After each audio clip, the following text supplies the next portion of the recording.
It's Friday, October 2nd, and on your screen is a live view of Falcon 9 awaiting its 9:43 p.m. Eastern Time launch from Cape Canaveral Air Force Station in Florida. My name is Jesse Anderson, and I'm a lead manufacturing engineer here at SpaceX. Welcome to our webcast coverage for GPS-3 Space Vehicle 4 for the Space Force.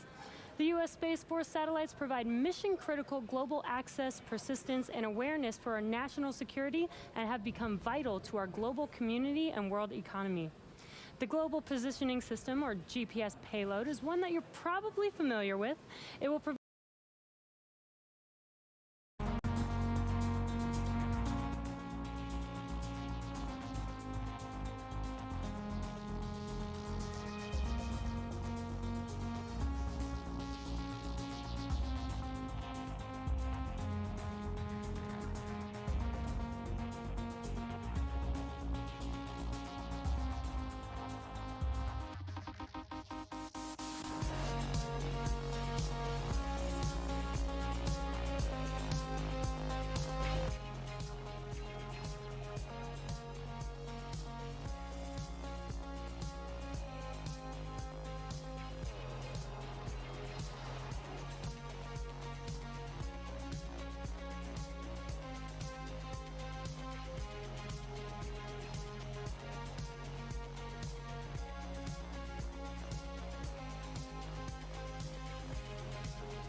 elliptical orbit.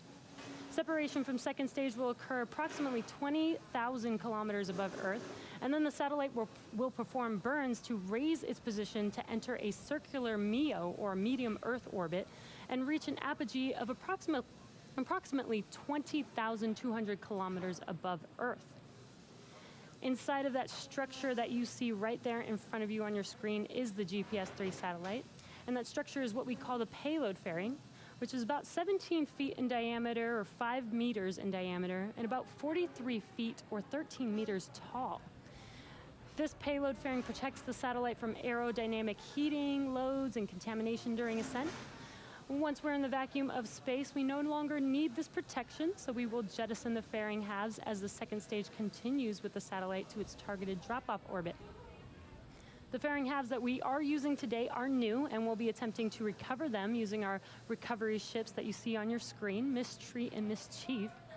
And now, because weather plays a major role in the recovery efforts, about 2 minutes before the fairing halves are set to land, the team will check in to see if it is safe to make a catch attempt. And this is because weather can impact the sea states for Mystery and Mischief, but it can also affect the fairing's altitude, position, and speed, which could change how the fairing halves fall back to Earth. Now that large trusted structure next to Falcon 9, and on your screen it's to the left of Falcon 9 there, that is what we call the Transporter Erector, or TE. The TE is used to roll out Falcon 9 to the launch pad, and it raises it to the vertical launch position and also routes power, fluids, and communication to both the rocket and the satellite. Now let's get a status update on the vehicle. Good evening from SpaceX headquarters in Hawthorne, California. I'm John Innsbrucker, Falcon 9 Principal Integration Engineer. Now, the launch vehicle and satellite vehicle teams are ready for launch as we approach the T-minus 9-minute mark to liftoff. Now, this is our third GPS-3 launch, and all three have been from Space Launch Complex 40. Now, the spacecraft team performed their functional checkouts of the GPS satellite earlier today, and the Falcon 9 team began their final checks at T-minus 2 hours. Most recently, we completed the poll to proceed with propellant load and launch. This was at T-minus 38 minutes, and all parties were go. So the team at Cape Canaveral began loading propellant at T-minus 35 minutes. We used the same propellants on both the first and second stages. The second stage is primarily a short version of a first stage. That's one of the many reliability features in the Falcon design. Our fuel is a refined form of kerosene known as RP1. Our oxidizer is super chilled liquid oxygen called LOX. We chill it well below the boiling point so we can load more onto the booster, as well as avoid the need to continue topping it off to make up for losses due to propellant boil-off. Now, currently, the second stage that you can see on the screen just above that black interstage cylinder, that second stage is fully loaded with the RP1 kerosene fuel. The first stage is going to continue loading kerosene fuel until T-minus 6 minutes. Liquid oxygen is loading onto both the first and second stages right now. We're also loading helium into storage vessels on the first and second stages. We take this cold helium and run it through heat exchangers on the Merlin engines. That heats the helium up, and that hot helium is used to fill the empty volume in the tanks created when the engine pumps are pulling propellant out of the stage. By heating the helium, it expands the volume that it occupies, and that increases its efficiency. Now, at 7 minutes, we're going to open the pre-valves between the first stage engines and the propellant tanks. We'll begin the engine chill-in sequence. This is where we cool the turbopumps to avoid thermal shocks when we start the pumps at T-minus 2 seconds to light the Merlin engines.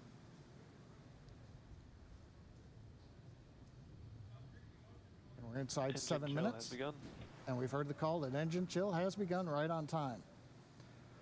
On the GPS spacecraft, the team has transitioned the GPS spacecraft to internal battery power. That finished at about T-minus 13.5 minutes.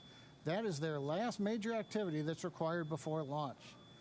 On the range, the Eastern Range is ready to support. They are green and go. And the good news on the weather, while we've been dodging thick clouds that may have forced a launch scrub, for the moment, the weather officer believes that the cloud layers are thin enough and may just get past us that we aren't going to have an issue. We'll continue to listen, but 6 minutes and 19 seconds to go, we should be able to get there. Now, if we do have to call a hold on today's launch, we have a backup opportunity tomorrow.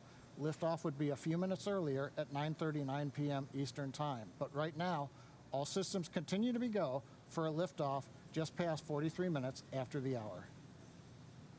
As we mentioned earlier, today's mission is for the U.S. Space Force launching the GPS-3 Space Vehicle 4 payload. Now we'll hear from the Air Force's Lieutenant Colonel Margaret Sullivan and Lockheed Martin's Tanya Ladwig for more information on tonight's payload.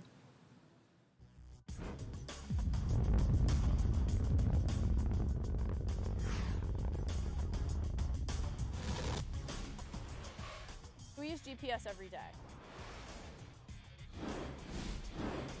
Today, everyone has GPS technology in their pocket.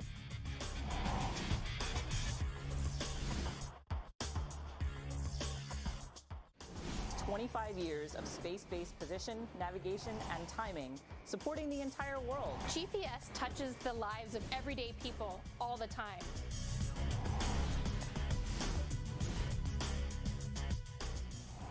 It's changed the way we work, it's changed the way we play, with over 4 billion users worldwide.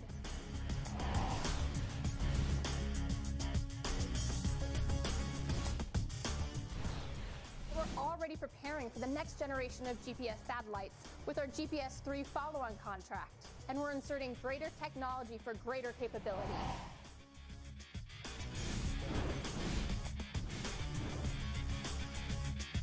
The brand new United States Space Force owns this premier asset and provides this position, navigation, and timing service to everyone.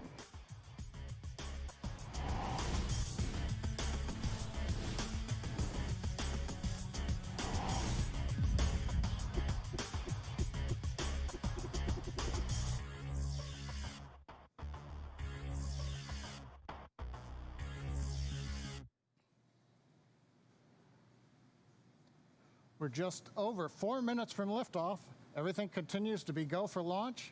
Right now, the clamp arms around the second stage are opening. We are about to retract the strongback away from the Falcon 9. We're going to move it about 2 degrees away. You can see on the monitor, the arms are open. We've pressurized the stages as part of that. And right now, we are moving away, like I said, about 2 degrees away. At liftoff, hydraulics will then pull the strongback to a position that's 45 degrees away from the rocket to make sure we're clear for liftoff. Now, first stage fuel loading did complete on time at T-minus 6 minutes. We're waiting to hear first stage LOX load complete at T-minus 3, and then a minute later, LOX loading on second stage. Strongback lower has been announced closeout for flight, so the strongback is in position, ready to support launch. At 1 minute before liftoff, you're going to hear the announcement Falcon 9 is in startup. That means the rocket's own internal computers are autonomously controlling the Falcon 9 countdown. Coming up on 3 minutes, waiting to hear how LOX loading is going.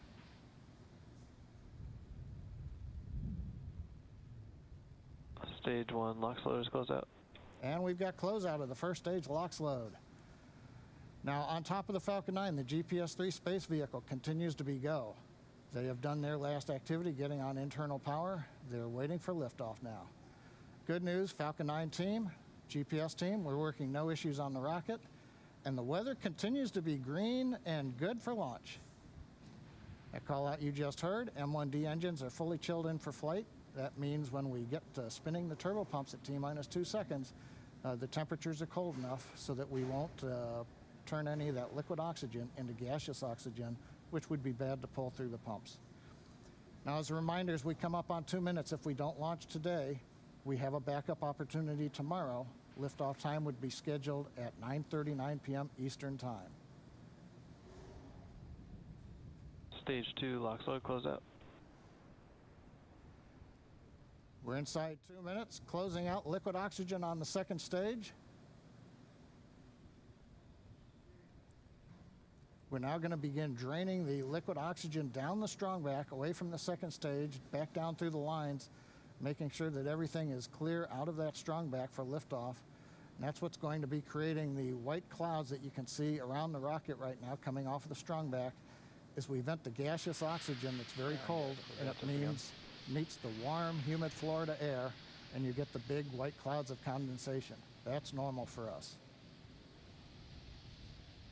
Next major activity again at T-minus 1 minute will be in startup.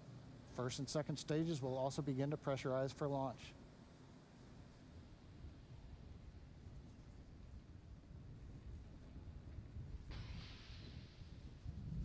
Falcon 9 is in startup. There's a call out. We've gone into startup. Next up, SpaceX launch director gives the final go for launch. This is the mission director. Go for launch.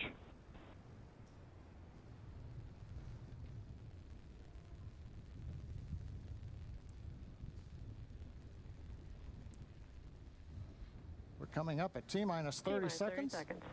Everything looking good.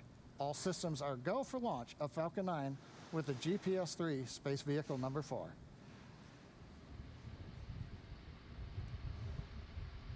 Stage 1, flight press. 15 seconds. 10, 9, 8, 7, 6, 5, 4, 3, and we have an abort. All agencies stand by.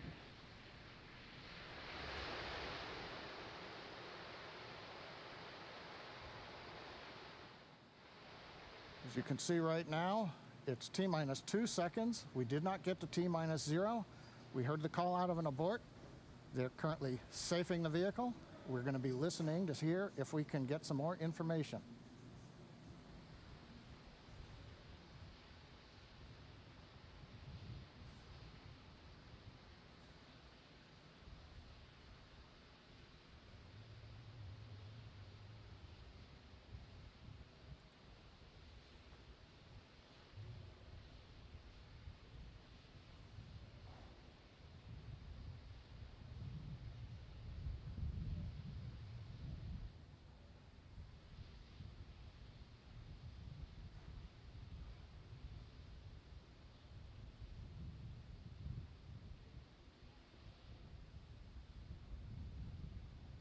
John Innsbrucker back again.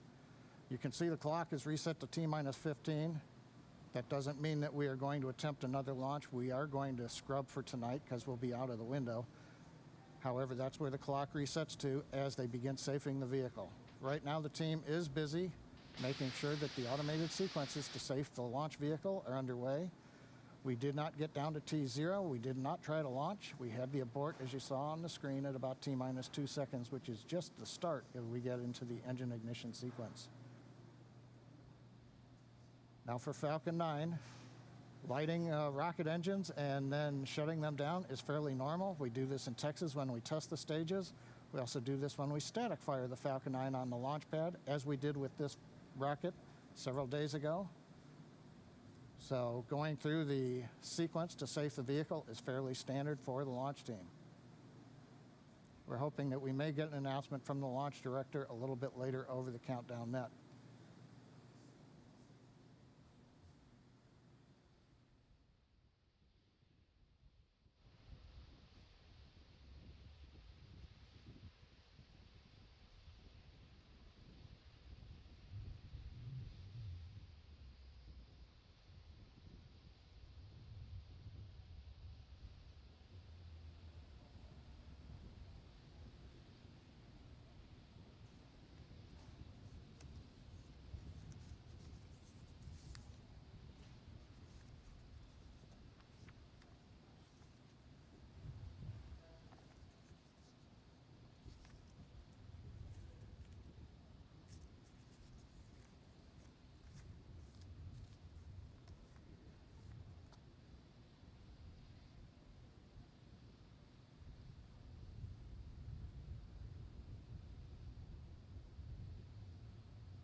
John Innsbrucker again back here at the webcast desk in SpaceX headquarters, Hawthorne, California. If you're just joining us, you can see T-minus 15 minutes. The mission director is clear to scrub following today's abort. Stand by for discussion on recycle. We've just heard the SpaceX launch director on the countdown net announce what we talked about earlier. We have a scrub for the evening. If you are with us, we got down to about T-minus 2 seconds approximately. We haven't seen the actual shutdown time. We were just starting the engine ignition sequence when we had a hold. We then began safing. We did not get into lighting all 9 of the Merlin rocket engines. Right now we're waiting to hear if there's anybody else coming up on the countdown net, but it doesn't appear so. So we did we did hold the countdown at about T-minus 2 seconds. Because our window only lasted 15 minutes tonight and we don't know how to quickly solve the issue and try to recycle the launch, plus we had already loaded propellant and we can't hold once we do that, we are scrubbed for the night, as you heard just a moment ago from the SpaceX launch director on the countdown net. We're going to hold on for just a little bit more, see if we can bring you any other information. Right now we're still waiting to find out whether it was a ground or a flight vehicle issue that caused us to hold the countdown and scrub for the night.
John Innsbrucker with you again from the webcast desk here at SpaceX headquarters in Hawthorne, California.